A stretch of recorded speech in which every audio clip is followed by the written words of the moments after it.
সিলেটে পেন দিয়ে লেখায়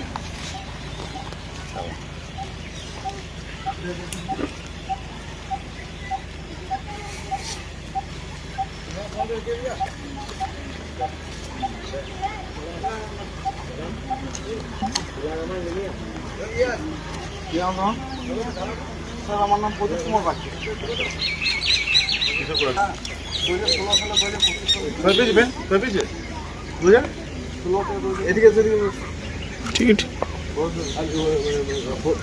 পড়াশোনা পদ্ধতি আপনার? স্যার আমার অ্যাকচুয়াল বাড়ি হচ্ছে স্যার দুবরাজপুর থানার অন্তর্গত লক্ষ্মীনারায়ণপুর। আচ্ছা, তারপরে এখানে তারপর স্যার ওখানে 2016 সালে এসএসসি পাস করেছিলাম, চাকরি বাকরি হয়নি।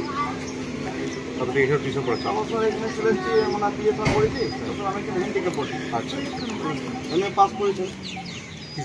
কোন? আমি রবীন্দ্রভারত ইউনিভার্সিটি থেকে সংস্কৃত নিয়ে পাস করেছি এমএ। তারপরে এসএসসি করার পর আর কিছু হয়নি? চাকরি বাকরি হয়নি। এখন এই টিউশন পড়ি? হ্যাঁ স্যার, টিউশন পড়াই স্যার। আমার এই ঘর দেখছিলেন এই বাংলাতে আমার স্কুল। আচ্ছা, এটা সাল গান একটা স্যার ভেঙে গেছে। তাই বললেন নাকি? মানে ইয়ে মানে ক্লাসটা করেছিলাম, আমি 4 দিন হলো খুলেছি। আসলে পরীক্ষার সময় আমার অ্যাক্সিডেন্ট হয়েছিল, বিশাল অ্যাক্সিডেন্ট।